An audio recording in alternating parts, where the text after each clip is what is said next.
Y estamos festejando con muy buena música, el Grupo Astral Enganchados, con pasodobles, cumbias, con gaitas, con acordeón, un grabado en vivo para disfrutar este año nuevo, con mucho respeto, por cierto, ojo por favor con andar tirando todo el cueterío que no nos lleva a ningún lugar, pero sí baile, música y mucha risa, me encantó, muchísimas gracias. O al Conde Graf con el homenaje a Gasparín. Bueno, todo este material es de BPM Almacén de Música, el verdadero mundo de la música. Bueno, a ver, retomando un poquito y ahora un poquito ya más relajados, ¿estamos atendiendo a nuestras necesidades o estamos presos de los deseos? Qué difícil, Alejandra, porque a veces la gente confunde deseos con necesidades.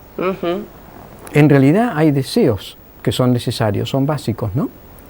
Beber, comer, dormir, son deseos esenciales. Protegerse de las inclemencias del tiempo, proteger a la prole, son todos deseos que bien pueden ser considerados legítimos, naturales y básicos. Pero después ya empiezan, el hombre, a diferencia del resto de los vivientes, tiene una capacidad de imaginación y de fantasía mucho mayor, alimentada por la inteligencia. Entonces empieza a crear deseos, a multiplicarlos en su imaginación. Un ejemplo, yo necesito para vivir una casa, por ejemplo, ¿no? Determinado confort, determinados bienes. Pero mi imaginación puede llevar a que yo desee tener más de una casa, 2, 3 y hasta 5 casas. Y no solamente tenerlas, sino aumentar la complejidad y el confort de esas casas, sobrepasando ampliamente la necesidad básica que tengo. Le agregué el deseo y lo transformé en necesidad. Y este es un tema que el ser humano tiene implícito en su naturaleza, por eso siempre está inquieto.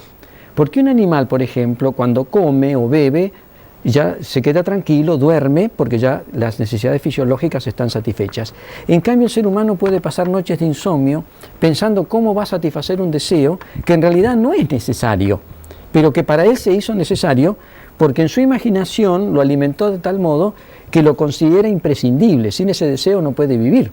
Fíjate, por ejemplo, el deseo de fama, el deseo de una riqueza ilimitada, el deseo de obtener la gloria en la vida, todos son deseos valiosos, importantes dentro de cierta medida, pero no son imprescindibles. Que yo no sea famoso no quiere decir que mi vida carezca de sentido, ni se va a perder como tal. Sin embargo, se hace una necesidad. ¿Y qué hace la sociedad de consumo? Multiplica los deseos innecesarios. Entonces me hace sentir deseo de comprar cosas que a lo mejor no necesito. Y por ahí entra en este juego de palabras que yo te iba a preguntar, el éxito versus la calidad de vida. Ese éxito que querés atrapar te impide la calidad de vida. Claro, porque el éxito es lo que convencionalmente se entiende que se tiene que tener o se tiene que alcanzar, y entonces me lleva a correr desesperadamente detrás de eso. Quizás si lo reflexionara un poco, a solas y tranquilo, me daría cuenta que no necesito tanto de eso, pero como está socialmente aceptado, que quien quiere tener éxito y vivir una vida supuestamente plena tiene que acceder a esos bienes o a esos medios, entonces corro detrás de ellos. Claro, lo mismo que es urgente y que es importante. Justamente, porque lo importante va a venir con la reflexión profunda, claro. Y lo urgente, en cambio, es una cuestión que se me va a imponer, puede ser una urgencia legítima, pero puede ser una urgencia ficticia, que me crean, sin esto no puedes vivir. Y yo creo y corro desesperadamente. Si lo reflexionara, si me ayudaran a reflexionarlo, me daría cuenta que no era tan necesario para vivir. Claro. Yo siempre cuento esta anécdota que en realidad está citada en los viejos textos de los libros de sabiduría y de filosofía, que un filósofo andaba por la calle recorriendo en una ciudad y miraba los distintos escaparates, vidrieras supuestamente o ventas en la calle, y se le escuchó decir: ¿cuántas cosas no necesito para vivir? ¿Cuántas cosas no necesito? Al revés, ¿no? ¿Qué pasa? Mucha gente dice, bueno, pero si yo reduzco los deseos de esa manera, me transformo en un animal que solamente vive para los deseos básicos. ¿Qué va a ser de mi vida? Claro, por eso es importante aclarar. Una cosa es limitar los deseos necesarios a su mínimo necesario también, o a su medida justa, para dejar espacio para otras cosas. El hombre empieza a vivir una vida plenamente humana cuando sobrepasa esos deseos básicos. En el arte, en la ciencia, en la filosofía, en la religión, el hombre alcanza una plenitud mayor porque reemplaza deseos primarios por anhelos superiores. Ahora, si toda la cultura y yo mismo dentro de ella, bombardeado por el estímulo, solamente vivo pensando en satisfacer deseos que se me presentan como válidos, no termino de salir nunca de ahí, Alejandra. Por eso, las personas que corren detrás del deseo, así desesperadamente, la primera característica, nunca están en paz, nunca están del todo satisfechas, porque un deseo satisfecho dura un tiempito, es como si yo tomara agua cuando tengo sed.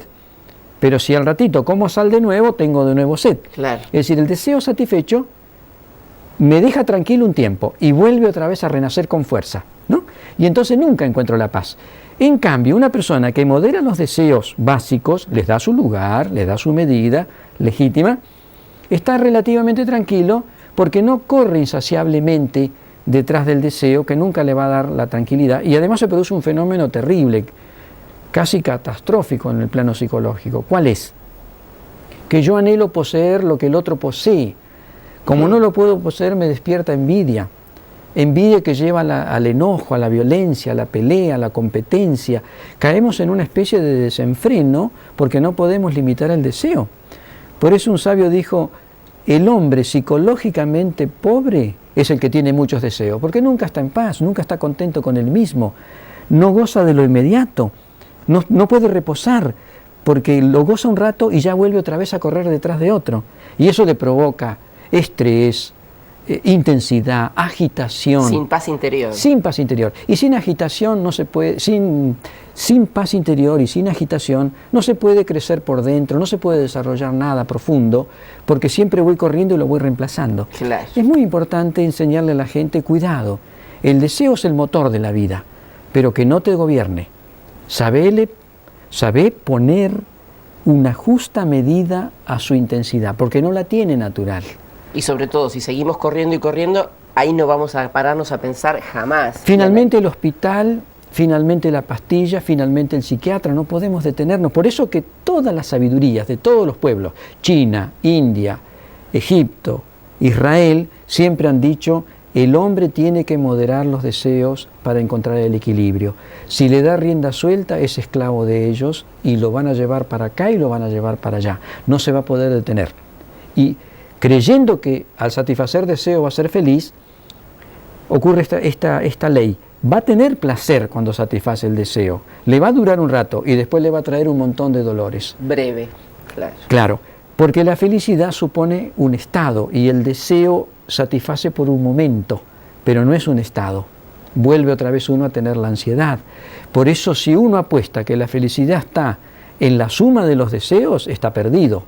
Porque lo que va a recoger al final es dolor, sufrimiento, enfermedad, angustia y desazón, porque no puede satisfacer todos los deseos que le van a nacer. Sí se puede tener felicidad por momentos más largos, pero sin este deseo que te persiga. Exacto. Encontrarla desde otro lugar, la felicidad. Sí. Satisfaciendo los deseos básicos, por supuesto.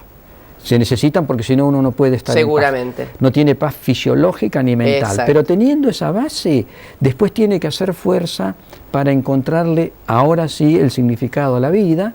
Por ejemplo, cultivar la serenidad, cultivar la paciencia. Y aprender una cosa, Alejandra, que es muy importante. Sin pausas uno no crece. Si yo, por ejemplo, quiero desarrollar un sentimiento, necesito pensarlo, rumiarlo, practicarlo, estimularlo, observarlo, y eso me lleva mucho tiempo. Ahora, si yo le doy tiempo a eso, me enriquezco internamente como persona. En cambio, cuando corro detrás del deseo, la característica es que me quedo vacío, porque el deseo ocupa todos los espacios. Y ahí tampoco podemos ver al otro. No. No nos podemos conectar con el otro. No, porque lo veo mediatizado por el deseo. Es un objeto que me sirve o no me sirve.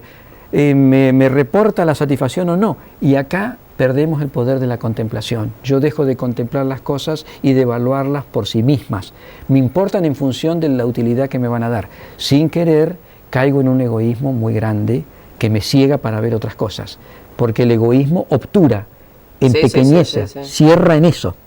Y cuando uno quiere abrir la mente y el corazón, lo primero que tiene que hacer es tratar de que el egoísmo no nos aferre y nos estrangule. Héctor, en este espacio de la web, nuevamente brindamos por la vida. Vamos a terminar ebrios al final. Brindo por la vida que es maravillosa, hay que saber encontrarle esa vueltita, porque sufrir, sufrimos todos. Mucho. Y mucho. No es exclusivo del que tiene dinero, del que no tiene, no, todo el mundo. Alejandra, una de las definiciones de las tantas que se puede dar de la sabiduría de vivir es: la sabiduría de vivir bien entendida y bien vivida es ante todo ahorro de sufrimientos. Salud, buen año, nos vemos muy prontito. Gracias.